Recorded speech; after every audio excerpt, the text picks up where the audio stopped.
UltimateFM.com and iHeartStation.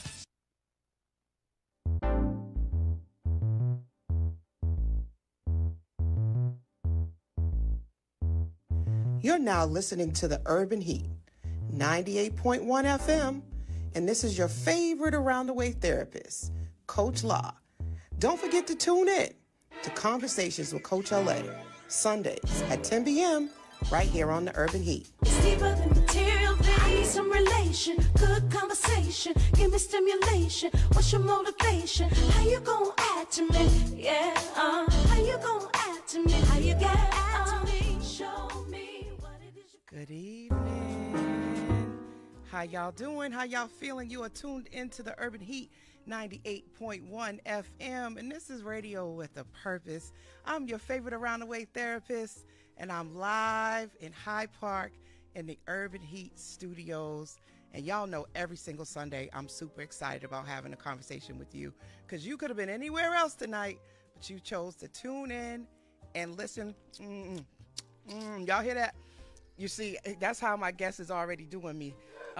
He's already in the building starting trouble. But tonight's conversation is super, super exciting for me, and absolutely a dope conversation is about to be had, because I'm inspired by this gentleman on so many different levels. Some of y'all know him from being in The Equalizer 2, which I might say was actually filmed in my first apartment, 599 Columbus Avenue. Shout out to my first apartment, to Abrams Management Company. I was 18 years old in college, and that was my first spot in the South End of Boston. So when I saw that movie, I was like, oh my God, that's my building. And then I go, oh shoot, that's not him. I know him. Wait, rewind. Oh shoot. So, you know, if you've ever had any of your friends do something amazing and be on television in major movies like that, you're super excited. One of my other movies that I loved that he was in was Purge, even though I think that was a sick movie. It was very much out there.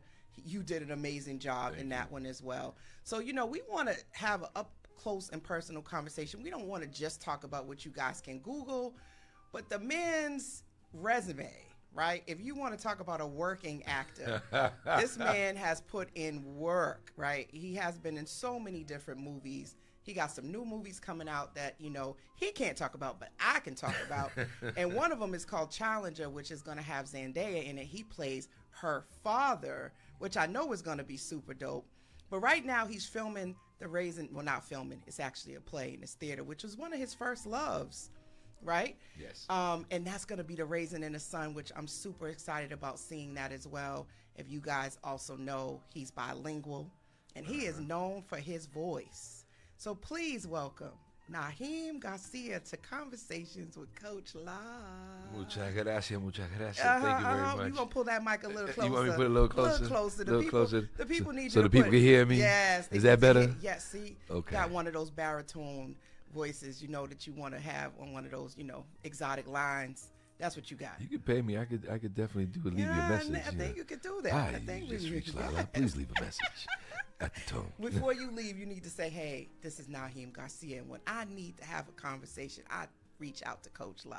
Oh, yeah, we're going to do that, Coach La. We're going to do that. I need one of those drops. Yes, you will. Now, what some people don't know is that how we met. And so our paths like have crossed, and I seen you smiling with like a proud father moment when I was starting my show. You was like, look at her. I can just see it. I'm sitting here, she's sitting here, you on the radio. It's a blessing to work with people, especially young people. At the time, you was a young person, and so was I, but you was a lot younger. You're a little younger. You were in college. You were active. You were very involved with your the black student body. Yes, Mm-hmm. I was the Black Student Center president. You were the president. Yes, and you were doing a lot and organizing a lot, and that was very impressive at the time to see somebody as young as you pushing. And I mean, you was running things and making things happen. Can you say that again? You was running things. I was running things at 18 years old. Running I was a large, the president. And it was very large. It wasn't little. It was a large organization. And one of the things that was impressive and how I don't even know how I found out about you. I think it was my business partner, Pat Younger. Pat Younger found, or we was She looking was doing for a host. yeah, we were involved with the city, and then we started getting involved with colleges, especially black student bodies, and we wanted to make sure that we were bringing whatever we knew how to do to these schools, and really do organized stuff, fashion shows, talent shows, anything, but do it professionally, do it right. And it was a wonderful show. I still see it now. I can see it now in my head. Oh my goodness. So what was amazing about this, we were young people, we had an idea, but you definitely brought structure. You taught us so much about stage presence, not having any dead air. No dead air. No dead. And I hated that too. I learned that from you, right? And making sure the audience was always engaged and entertained, and never letting them see us sweat, never letting them know when there was problems behind the stage, and how that was your job as a host. And some people know now I host. Yep. I host events. I do talks, and I do keynote speeches, wonderful radio show speeches and all of that. But you were one of my first teachers on what that was supposed to look like. So often, if you see my hosting style, I stole a lot of it from Take Naheem it away, baby. Go ahead. Pat. That's why I gave it. That's why I do it. Truth Take be it. told, nobody ever knew this, but you are my model Thank you. about what a show is supposed to look like. And I took all those same principles. And when I go in, I'm not just a host. And you weren't just a host. I have to say that. He taught us about staging. He taught us about lighting. You taught us so many things that made our show go from a regular and little. Shout out to Pat, because Pat really organized. Yes. I was taught able them how to walk. I was able to do right. She taught how to walk. She taught people how to walk. She taught people how to work on the runway. But she organized a lot. She made it easy for me to do my part. Yes. So shout out to Pat Younger. And shout out to the Boston family, if I may, for losing Michael and TJ. We just buried the two brothers that got into a car accident in Randolph. They were two beautiful, beautiful boys. Their parents are beautiful, beautiful people. The entire family is just solid. They're family to me. So my hearts and my condolences. And yes. Yeah. You know, rest in peace. My son actually and his friends knew them. Yeah. And he told me about that. And there was another young man that had gotten injured on a moped. So there was like 2 accidents that had happened to young people. So my condolences to the family, because that's a tough one loss. to eat. Yeah. And especially, these are good kids. These are athletes, and they weren't involved in all that nonsense. The same kind of young people that I connected with, like you, these young men were those kind of people. So it's different if you out in the street running around doing something crazy, but they were not. They were solid, beautiful young people, and they got beautiful parents who has probably done a lot for them. So again, a big hug to everybody. Keep there in prayer, and give them support. And now moving on. Yes. I mean, it's always, always hard to hear stories like that. And I think that even more so speaks to some of the work you do with youth, because you're not just an actor, you're a teacher. Teaching artists and former dean of students. As a matter of fact, we're sitting here in the studio. The school I was a dean of students is right behind you, Academy of the Pacific Rim. So you do a lot. You know, you're not what I think we look at as an actor, but I think, you know, just talking a little bit about what's happening in your industry right now. You guys advocating for your rights, like you are a working actor. This is something that you have a real passion for. Yes, and I fought, especially here in Boston. You know, everybody would say, well, why didn't you leave? Won't you go to New York? Won't you go to LA? Which is where the movie kingdoms and all that's happening. But I decided that why can't I make a career here? And there was a time where every 4 years a movie would roll through, and trust me, they weren't picking up actors that look like me. That's the other thing. See, the other thing is you know, we were lucky. Now we had 40 movies come in last year. The tax break, the sunset law, all that worked in our behalf, and you know, and people now have careers. I don't just mean acting. You know, you got makeup, costumes, you got all that. You got background people, camera. The reason, another organization I work with is the Secret Society of Black Creators, and our main goal is to make sure that young people and young artists on all levels, whether you're a production person, manager, script supervisor, you know, whatever you want to do in the industry, that you're exposed to it, that you have the information to get you, to help you, and access. So, yeah, back when I was starting, we was like, no, this is, people like, why are you doing it here? Why are you doing it here? And I'm glad I stuck it out, because I lived to be able to say, well, it's here, and there's a career, and there are people making a living. People were able to buy homes, Mm-hmm. and I'm glad to be a part of it. It's a struggle, it's still a struggle. Mm-hmm. I mean, the strike affected me in a lot of ways, but I also wasn't getting cast. It's the name of the game. You audition. Right. People think, oh, you get everything, but there's a lot I don't get. And there's a lot that, this is a rejection business. You got to learn that it's not about you. It's maybe you didn't fit in some kind of way. So there's a lot of that. So I have to do other things. I tell young people, don't just be an actor. We was at the Fan Expo on Friday, and I talked to them. I said, just don't be an actor. You find other things in this craft to do. If you're good with supervising scripts, then get with script supervisors. If you're good at hair and makeup, then get with hair and makeup. If you're good with electricity, carpentry, I got my grandson who's very handy, and I want him to start as a PA, production assistant. You start there, and then you move on. Right. So we're trying to make sure that young black and brown, red, purple, yellow folks get access. Right. So when you talk about rejection, that's a good segue, because you might not know this, but not only do I do this radio show and host, but by day I'm a psychotherapist. So yeah. I went and pursued that side, which still amazes me, because I have done so many different career paths that led me to being a therapist, which still is mind-boggling to me, but it kind of makes sense. And I'm proud, baby. You got those letters behind you. And I got the credentials, You got the credentials. Get your credentials. credentials. Not all of us. I, being a person who have done all this work, didn't acquire all my credentials, which I always got the job, never got the pay. So if you're out there and you're listening, take it from somebody who knows. Get your credentials. It allows you to receive the wages you deserve. Okay? That's coming from an educator. Yeah. So one of the things I like to ask my guests is, what does therapy mean to them? Because as you know, in our community, it hasn't been really promoted or encouraged to go to therapy. Right. And I know we've used different, I would say, means, church, other things that weren't as healthy as our forms of therapy. But one of the things people have told me about that was therapy for them was the arts. So, and that has saved their life. For you, how would you define therapy? If it wasn't for theater, and I'm going to say it like I said it many years ago, if it wasn't for theater saved my life. You're stressed, you're young, you're going through a lot, you don't understand your parents, you don't get along with nobody, you're a new kid on the block, and then you go to school and you walk into this theater class and you get to role play, and you get to pretend to be your parents, and you get to improvise what may have happened that morning. And now you're putting yourself not in your shoes, but in your parents' shoes. And now you get to, wait a minute. I said, wait a minute.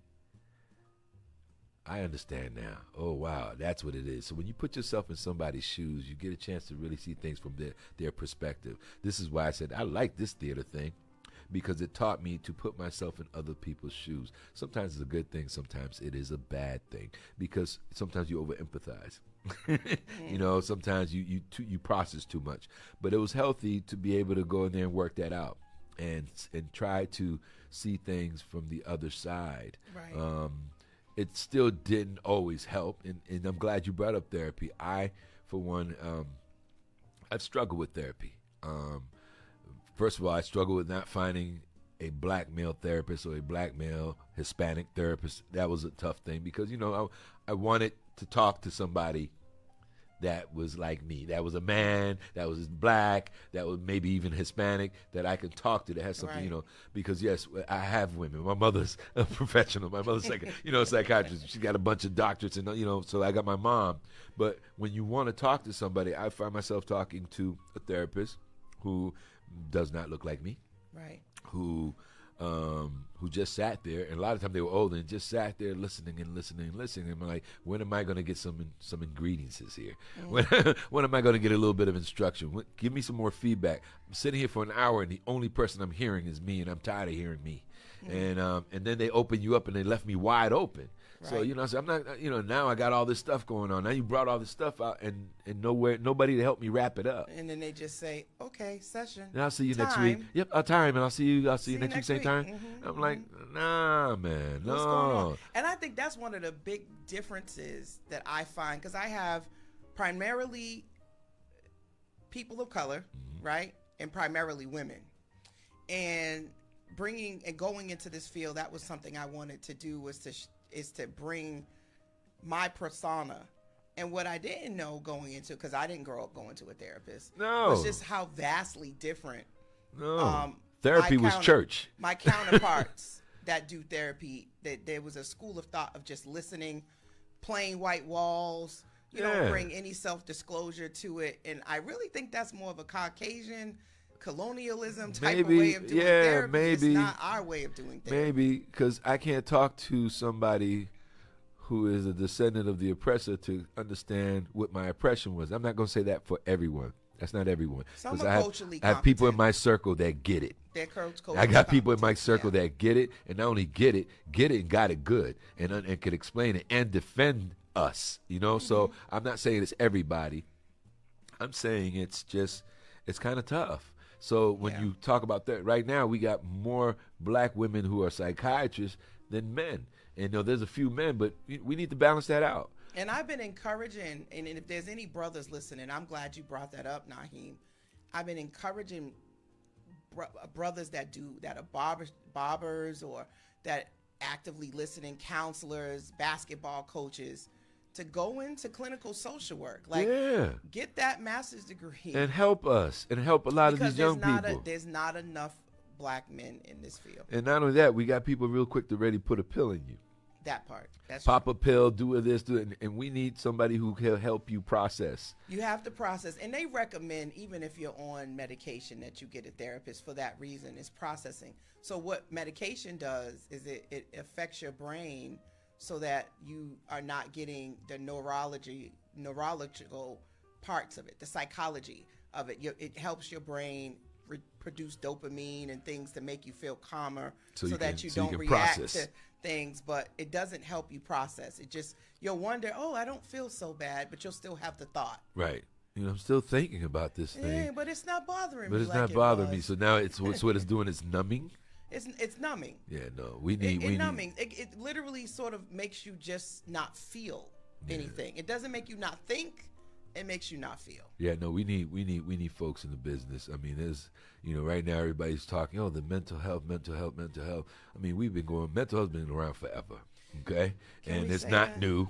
And so therefore we got to learn to start coping. And I'm sorry, we can't use the excuse mental health because somebody planned and did something horrible, and then you want to scream mental health as a way to get you some sort of freedom or justification. Mm-hmm. No, if you planned it and you executed it, you knew what you was doing. Yeah. Okay. There's a different mental problem there. They call that premeditated anyways, versus someone who impulsively reacts. And then said, "What have I done?" Yes. There's something. Now that's mental. That's health, right. That Not means the cat. For a minute, you lost sense control. You shut down. Right. You were scared. Right. But And you when blanked you out. plan it out, that's premeditated. Yeah, when you plan it out. You're more likely a psychopath. Yeah, you got problems. Yeah. You got it's problems. still a mental health problem. And we got a lot of that. I mean, outside of the society and what's going on mentally, the many images that we get on screen, the food, what's going on with the food. There's all these different problems. When I was coming up, it went from, everybody high blood pressure to the cancer, to the heart attack, to the diabetes, to the cholesterol. And now, now all of a sudden we're watching a new form of birth control because now we have ED issues, right? And that's something that people don't talk about. No one's paying attention to the fact that now they're doing it. I think it's a form of birth control. I think it's a way to not get us to produce and produce seeds that are pure and good, Now you said it was what? You used an acronym on me just then. Yeah, I'm on radio. I don't know how much I can say, but yeah, I don't know if I it's knew it. the fact that we have so many enhancers to help brothers out and brothers that don't need it, and now it's also damaging liver, damaging process, damaging, so because it becomes the easy access. But I'm saying that's just another form of, now we have that problem because those pills cause heart attacks, cause psycho tripping, all kind of stuff. Wow. So, so now we're looking at I'm just looking at how the industry, industry promotes all these things and gives jobs, but we're not paying attention to the fact that these things are damaging us, just like the foods that we eat. The food is a big one because I'm grappling with that as I've gotten older. Can you believe I'm 47 years old now? Well, I'm 56, so here we are. Oh my goodness. We look great. But we look good. Black don't crack, baby. Good Even if you look a little beat up, you still look good. But we're just, so the bottom line is that how do I take care of myself? I got a good family. Coming up, I had my brother Jalik. I had my Uncle Mason. You know, I had some good brothers that I lived with, roommates that I lived with, my brothers from 153. I had, and now, even now in my present day, my life partner, you know, my life partner is one of my greatest advisors and helps me. You know, shout out to you, babe. She don't like me saying her name, so I won't say her name. But, you know, I also got my mom. My mom is a psychiatrist, you know. She knows what, you know, she's a minister, she's an apostle, but I got my mom. Mm-hmm. You know, I got a group of professionals. I got colleagues. You know, you got to learn to talk, and you got to learn to communicate, and you got to learn to listen. Because sometimes people are giving you good advice, and you don't want to take it, you know, because you know everything, or you don't want to feel insecure. And it's okay to be vulnerable. We don't teach our young to be vulnerable. We don't teach our young about failure, how to handle it. We don't. Can you say that again? Because I have come to understand with my son, you know, I love him to death, but I've started letting him, at 17, I didn't let him do so much when he was younger.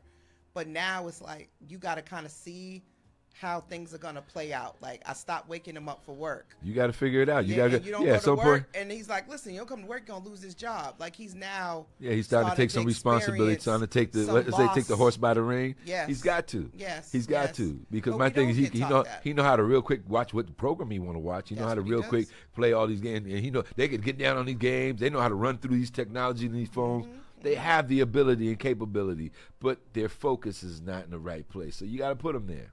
You know, you got to put them there. I've been an educator close to 30-something years of my life. Okay?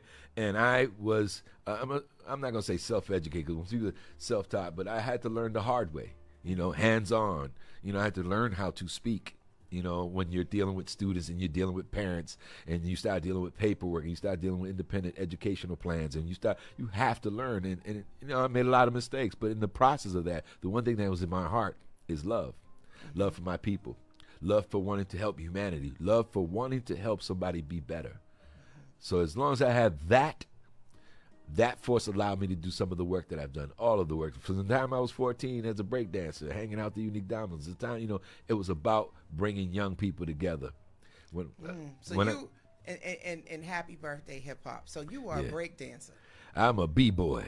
You are a b-boy. I'm a b-boy. I wish we could find some footage of that. I got some, but I got some somewhere. Wish we could. Rock Against Racism has the last tape of a battle between the Floor Lords and the Unique Dominoes. That's a classic. Yeah, and that might be at the hip hop. Yeah, Pacey. I should have sent Pacey this to hear the radio. He's at UMass, and he's been handling the hip hop archives and taking care of hip hop here in Boston and organizing all that. And whoever has money out there, we need a building so we can have a hip hop museum here in Boston, because Boston has a rich hip hop life. When we started out and hip hop hit the fan in the 80s, there was about 17 of us. All right, the unique, you know, and RSO, the rappers, and a few graffiti artists, and us, and then later on, you know, everybody else came. But you know, there was about 17 of us. We were out here trying to do this thing called hip hop. And I heard you would call HBO. HBO, Homeboys Only. That was the name of the nation, the hip hop nation. So you had Floor Lord Nation, and then you had HBO, Homeboys Only. At the same time, HBO itself was coming to birth, but Homeboys Only was our way of bringing all the different crews that were on our side. So, you know, it's like a Republican Democrat thing. You know, you had two different parties. So is it true that when they did the NWA movie that there was a reference to HBO in that movie? I will say there was a reference. What I won't say or don't know if it was a reference to our HBO. But I think it was. But again, that's interpretation. So we got to go look at the documentary. Well, it wasn't really a documentary. But I think they were referring to the Stream network. I don't know. I don't recall, but I got to look at it again. Yeah. Well, somebody gave me a plug that it was they were referring to you guys going down and recording with Dr. Dre. And they said, nah. Somebody did. It wasn't me, but somebody did. Somebody connected to you guys. Somebody connected. It wasn't me, but somebody connected. But yeah, we you know, there was 17 of us, and with the reason why we created these different, you know, the Floridas did what they did and we did what we did. Believe it or not, we were saving souls. We were saving young people. You know, we had 100 kids behind me going downtown to do a big time battle. Police stopped us right down Winter Street, Summer Street, whatever that is. stopped us. He said, what's going on? Who's running things? And I said, I am, right? This is your gang. I said, we are not a gang. Where y'all going? We're going to a breakdance battle. Breakdance battle. You don't fight? I said, we're not going to fight, sir. We're going to dance and compete and battle each other. It's a very non-violent situation. And Uma Pararaji, I hope I said her name, interviewed me years ago. And one of the things that I said to her, and this is when I was very, very young. One of the things I said to her is that we saving lives. I had 100 kids with me. That's 100 kids that's not on the block. That's 100 kids that's not getting killed. 100 kids that are not gang banging. They're breakdancing. They're trying, we might have attitude. It might get vicious. Some of the dance moves that I've seen in my life, some of the brothers that have some amazing things. And to be able to express that without hurting anybody else. Right. Now, you might hurt yourself sometimes, but not anybody else because, it's you're being physical. It's dynamics, your body. But at the end of the day, when crack hit the scene, everything changed. The word crack, it is what it is. It cracked everything. And we had real good kids and square kids become drug dealers and gangsters, and lives change and people change. But those of us that stayed in touch with our art, because the other thing about being a B-boy is that you was a true artist. There's a difference between being a breakdancer and a B-boy or B-girl. Okay, break that down. What was the difference? A breakdancer just broke dance. A b-boy was an artist. A b-boy might break dance. A b-boy might do graffiti. A b-boy might be good with lyrics and rhyme. A b-boy is like a triple threat of hip hop. Okay. But a b-boy was spiritual about what they did. I didn't just dance because the move I was doing because I wanted to be fly and whatever. This move was expressing. It was a language that I was speaking to my competitor. It was another language I was exchanging with other people that understood. It came from the soul. I wasn't just trying to be a breakdancer. I wanted to be a b-boy because hip-hop was in me and I was hip-hop. That right there just is like a drop the mic moment. What do you even say after something like that? But I think, Happy birthday, hip-hop. Happy birthday, hip-hop. So, we shout out to Sidney Diggs. Sidney Diggs, Fran Smith, Pacey Forrest. Yes. I mean, we could go on. These are like all of the pioneers. I mean, these are the people that DJ Nextly Quick, the Unique Dominoes, my brother By Kim, Wyatt, Marlon, Soap, Ricky, Little Soap, Oz. We could go on. The Floor Lord Nation, all of them, lean on them. They just celebrated their 40th anniversary because years later, at the end of the day, they were still our brothers. And they spoke our language, Yeah, right. Just a lot of us have moved from that time. If it wasn't for that movement in that time period, I don't think I would be the artist I am today. To take that piece of the block and put it on stage, that was my aim. So I came up with this whole hip hop, my hip hop theory, hip hop's theater.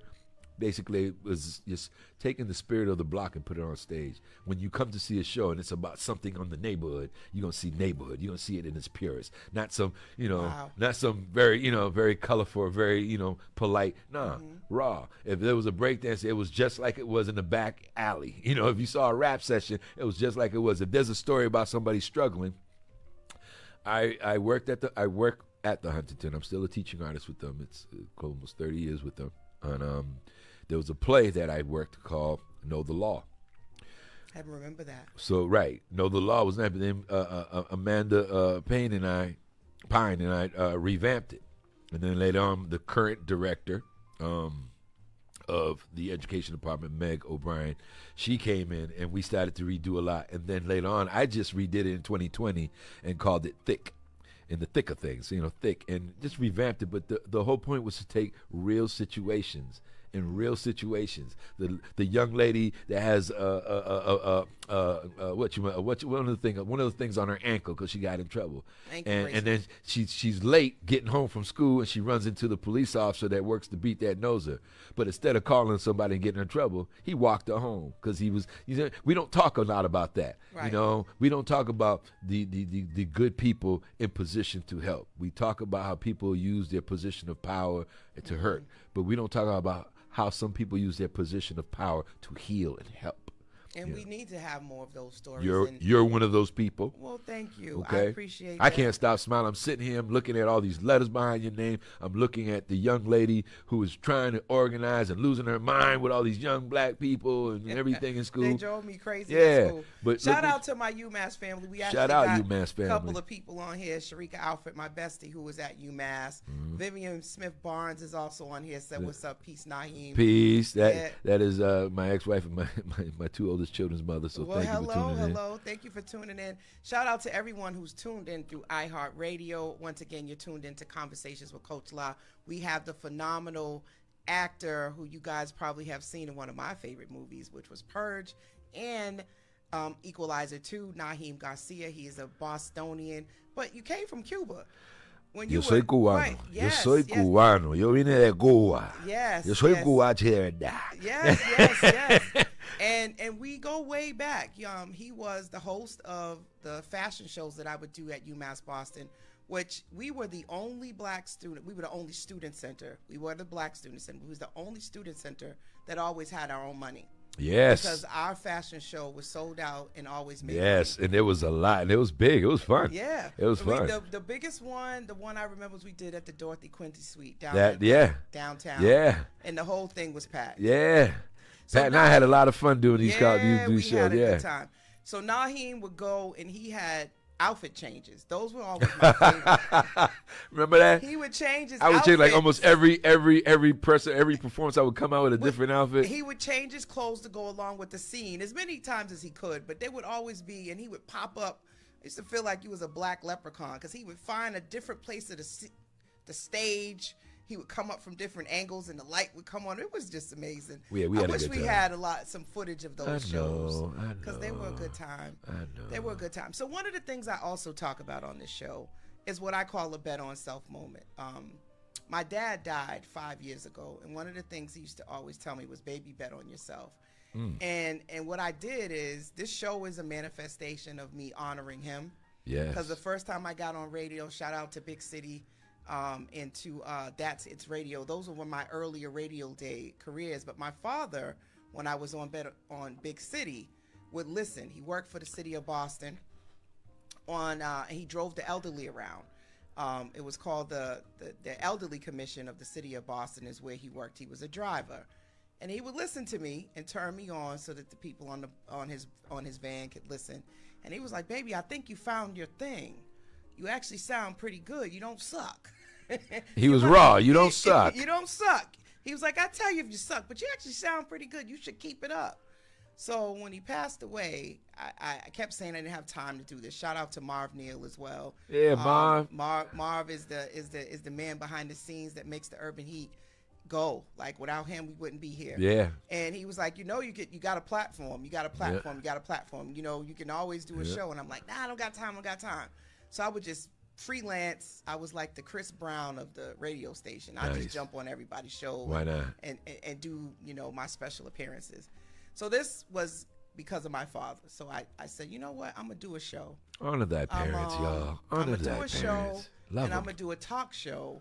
And I'm going to do it when people typically would be having insomnia on a Sunday night. So I'm catching all of those people that we can't That's go why to we sleep. up this late. We up this late. And I usually see clients, and this is like the only time I could do. Okay. But I've been doing this show for a whole year now. Yep. I'm at, I don't know, the 55th episode, episodes. I've done over 50 episodes. Wow.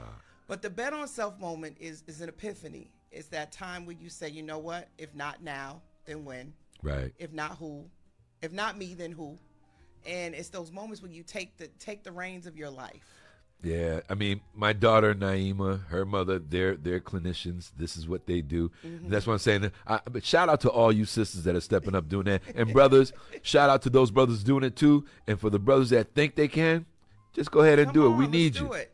So, Let's heal ourselves and our own. So my question to you is, out of all the things you've done, because you've done so much, what would you say was your bet on self moment? What was that moment in your life where you said, you know what, if not me, then who? And if not now, then when? When I was about 6 years ago, after I was done with several schools and I wanted to give this a shot, and my life partner encouraged it, and I did it, and it didn't make me feel bad when I have a couple of bucks. It didn't make me feel bad when I was failing, and encouraged me and reminded me of all the things that I kept doing. So that was the motivation. About 6 years ago, I said, you know what? I'm going to do this full time. This is what I want to do. This is what makes me happy. And I'm not bad at it. I'm not bad at it. I'm sitting here across somebody who is giving me credit for mentoring and supporting them. So, yeah, I think I got a gift, and I think I'm going to stick to this. I'm going to work with some young people. I'm going to do this acting thing. I'm going to take this acting thing and help other young people use it as a vehicle to discover something about themselves. And not just young people, any people. I work with the entire community. You know, I remember one time my mother and I went to Orlando. And we walked into her church because, you know, that's my mother's an apostle. So we went to go visit a church that she worked with in Florida, in Orlando. And I walked in, I saw a bunch of kids. I said, "Ooh, give me the kids, give me a room. I'm going to go with the kids." And I went with the kids. My mother had the adults. We came back, we did a presentation. I did tableaus using quotes from biblical and the adults improvising. And my mother never saw that work. We never did it together. When she saw, I never saw my mother, like, you know, people touching my mother. I'm like, that's my mother. What are you talking about? So when I saw my mother do her thing, I was booming. When she saw me do her thing, and it was like, yeah, Mom, you know, my ministry is working with the babies, you know,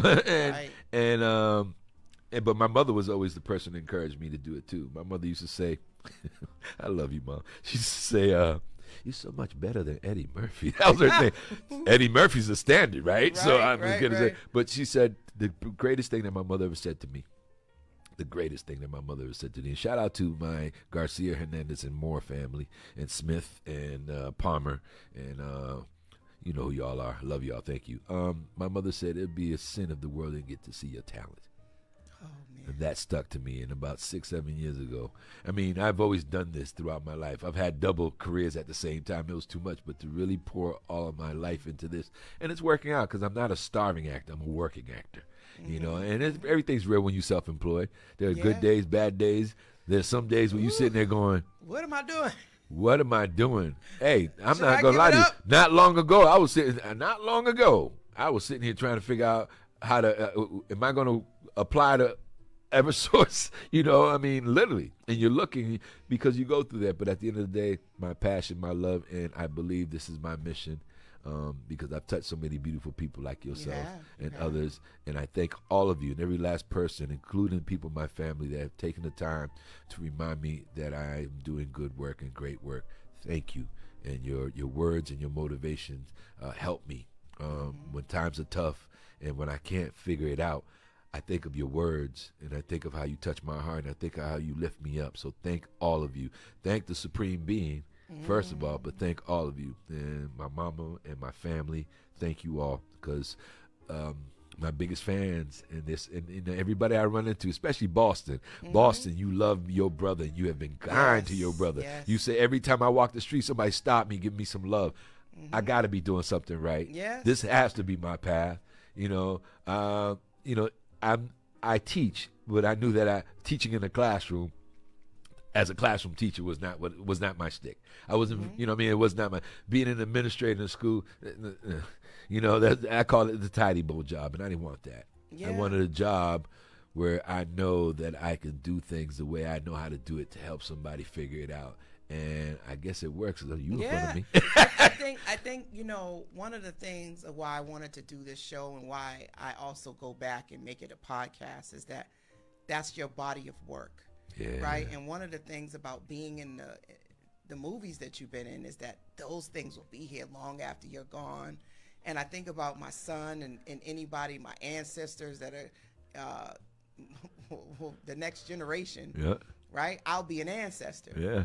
And they'll be able to go Google Lakeisha Austin. They'll be able to go Google Naheem Garcia and watch movies and be like, that was my great-great-grandfather or my great-uncle. Right. That's, to me, I've always wanted to do something that would leave a legacy, not even knowing that that's what this is, but that's what we're doing. Yeah. Like, we're forever going to be here. Yeah, again, I got to give a big shout-out again to the SSBC and the SSBCAF, which is the Actors Forum.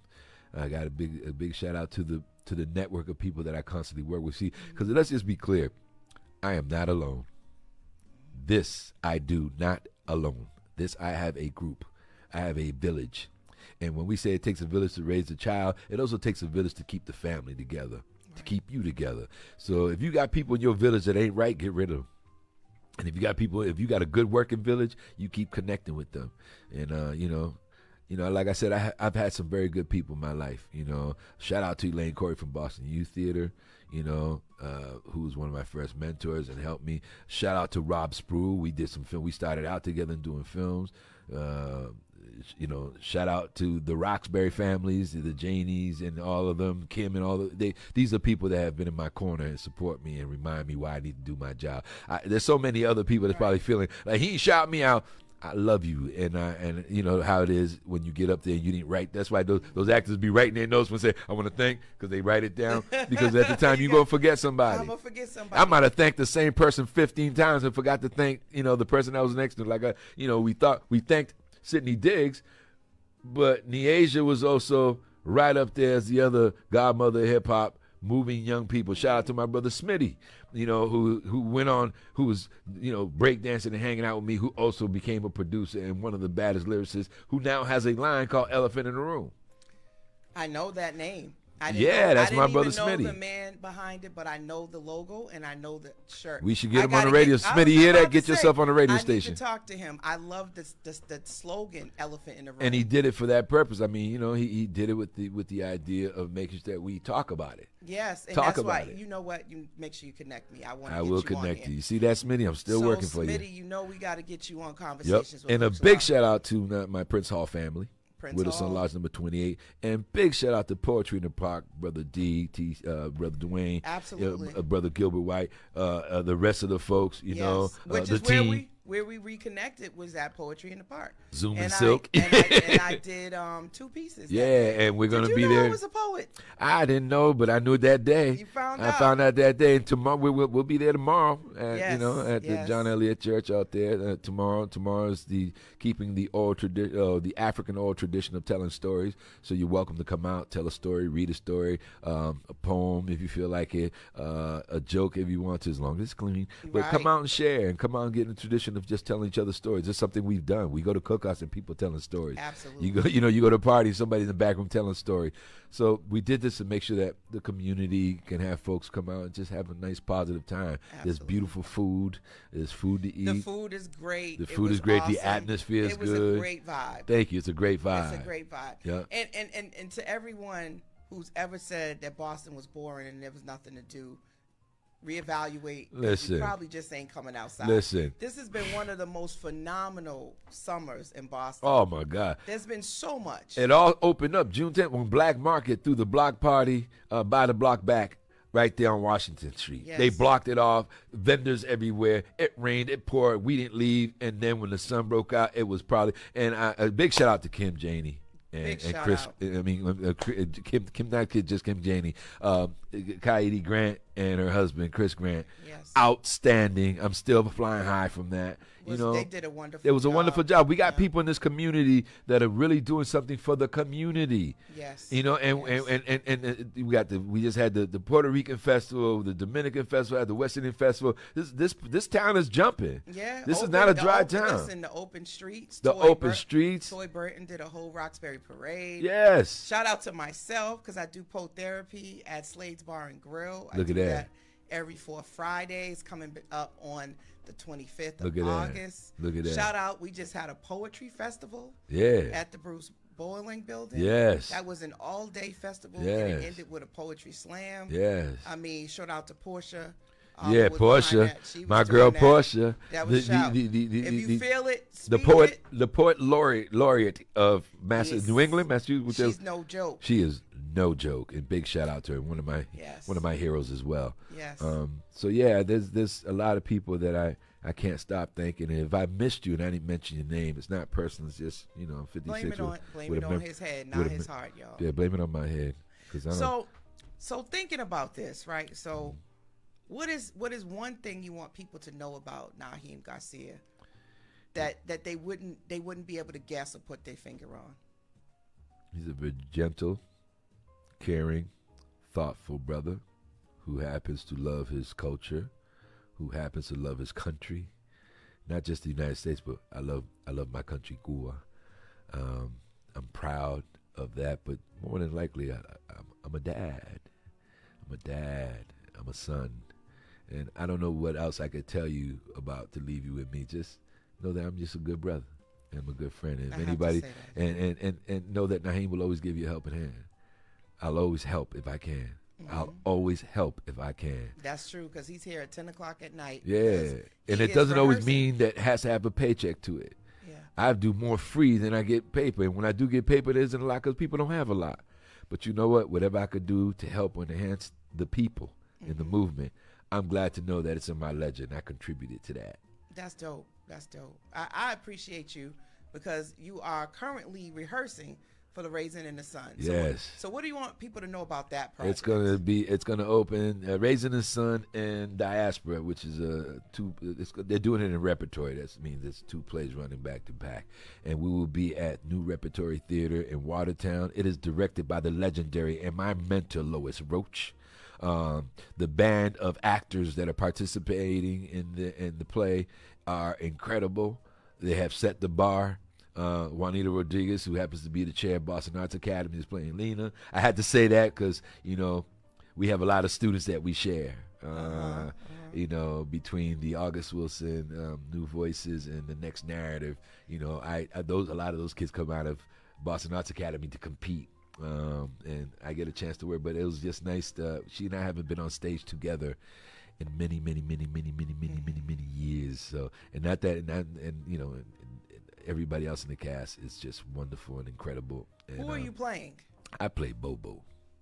Bobo's a brother who is not a con artist. He's a victim, and he's the one that got robbed right along with Walter. They got jacked. They got fooled. And he's the one. Also, he's very brave because he came to tell his friend what it really happened, and which took guts because part of it was they weren't very honest with Walter at the beginning. But they needed that money, and he really thought it was going to work out, But, New Rep Theater, September 5th, there will be flyers. Look out for it. You got to see it. Damien is playing Walter. I mean, I could name everybody, but, it's now, when do we get an opportunity to see it? How do people get tickets? Like, what's go going to on New with Rep. that? They got a website, New Repertory Theater in Watertown. There's a list. They'll have dates.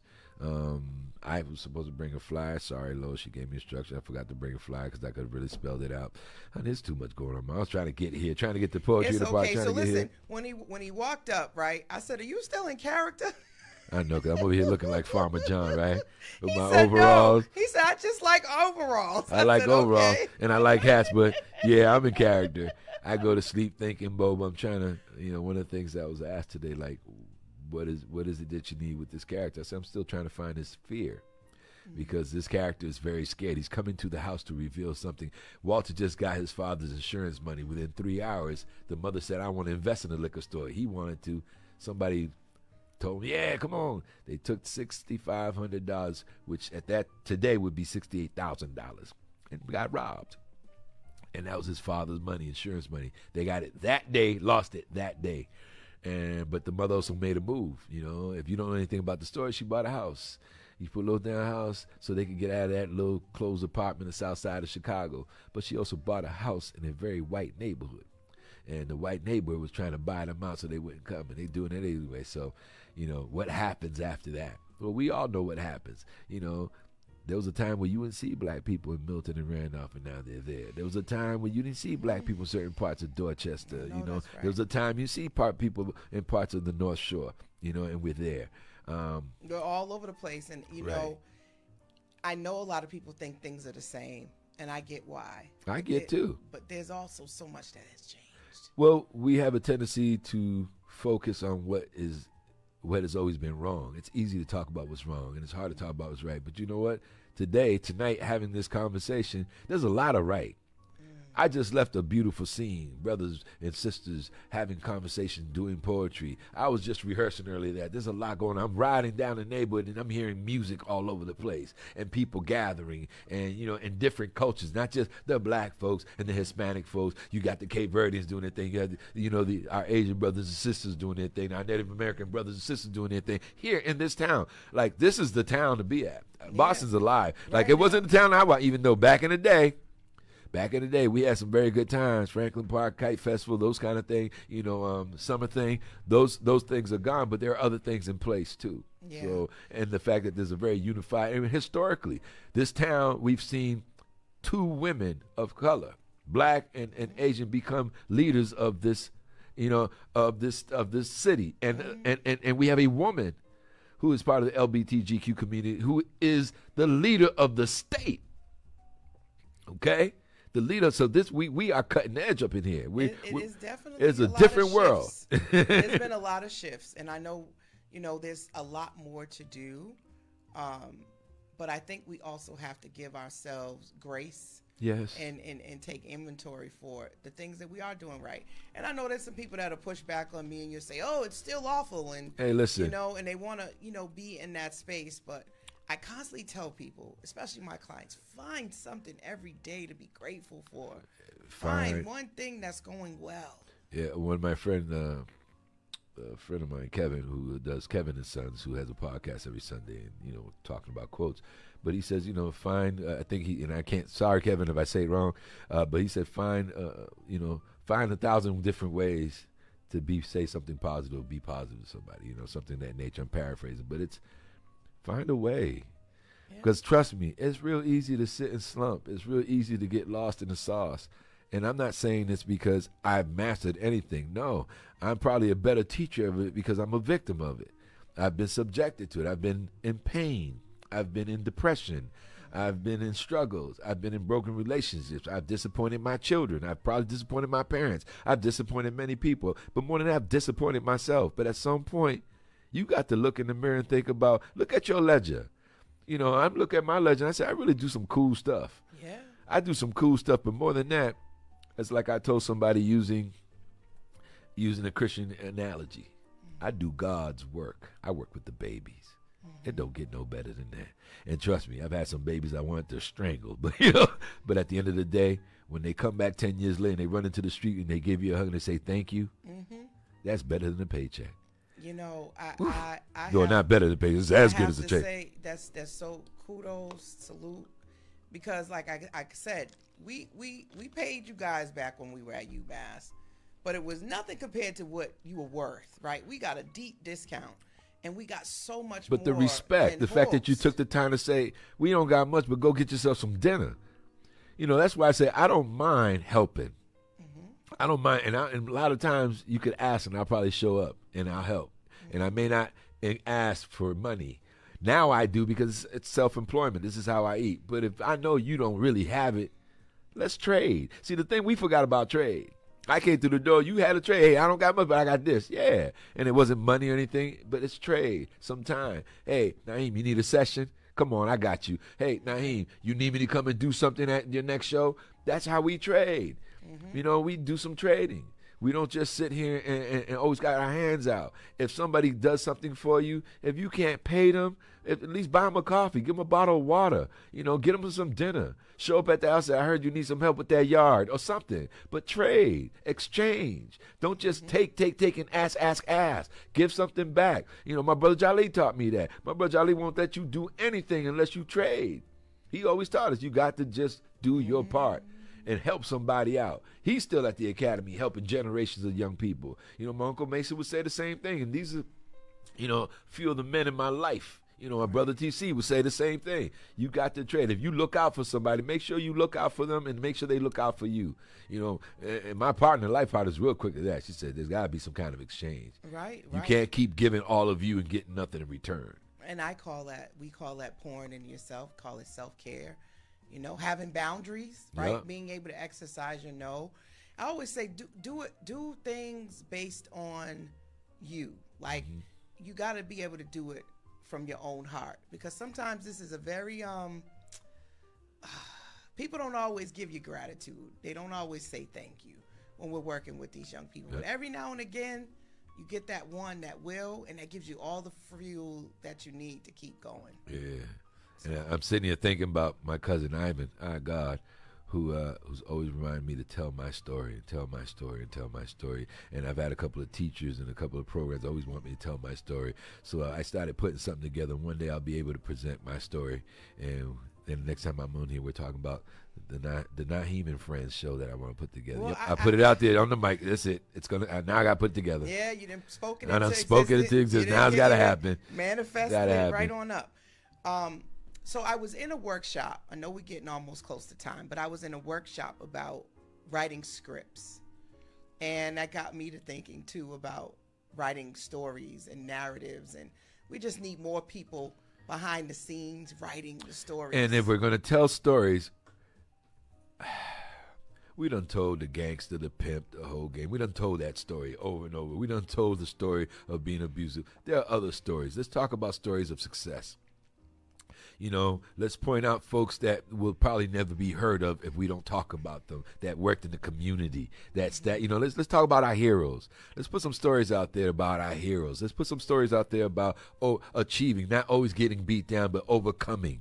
Let's tell those stories, because I am done with I like a good movie, but if you got to watch a movie and got to constantly watch somebody have a soft moment of intimacy to tell the story, or somebody got to constantly blast or kill somebody to tell a story, then that's not the only story. There are other stories to tell, and we have to tell them.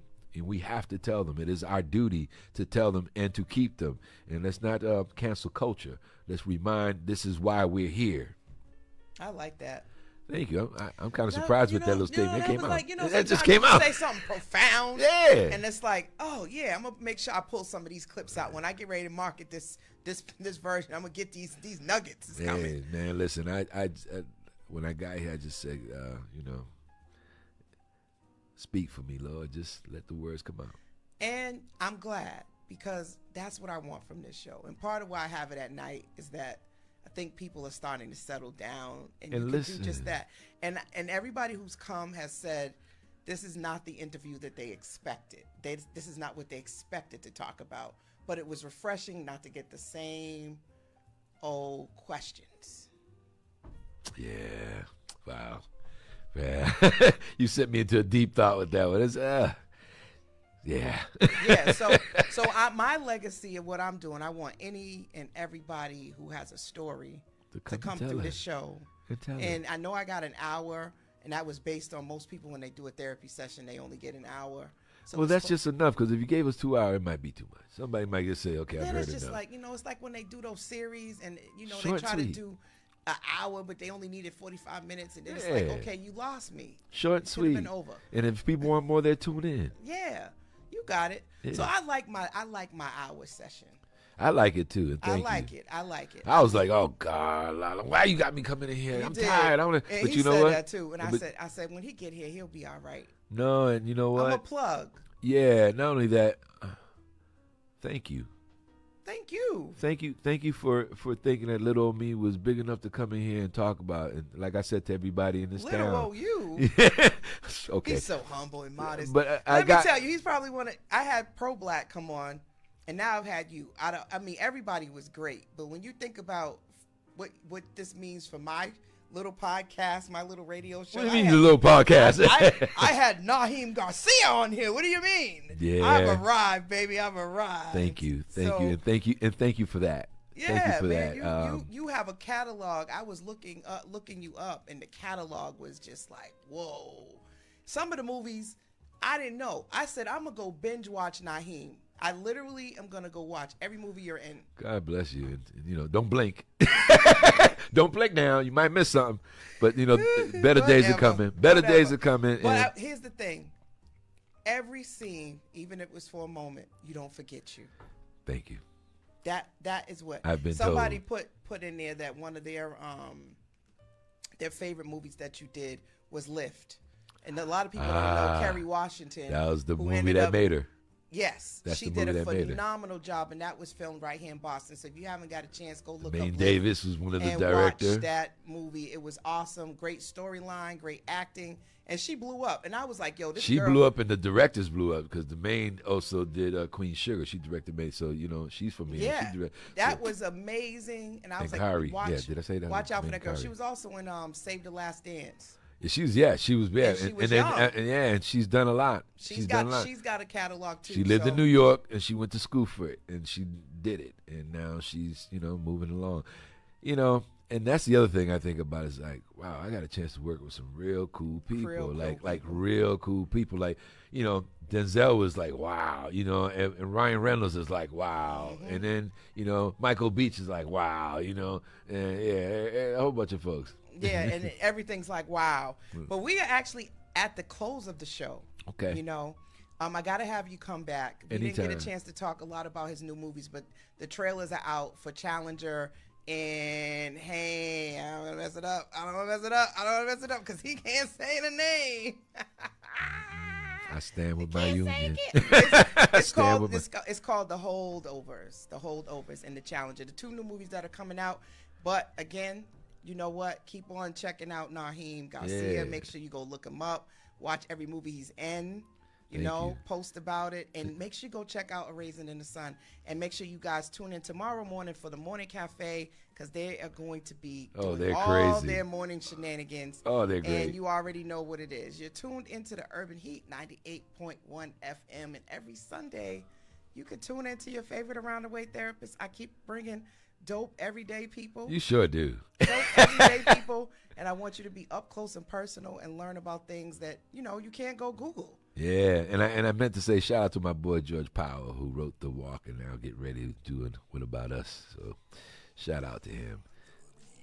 And we are out. Until the next Peace. time, y'all. Peace out. Peace.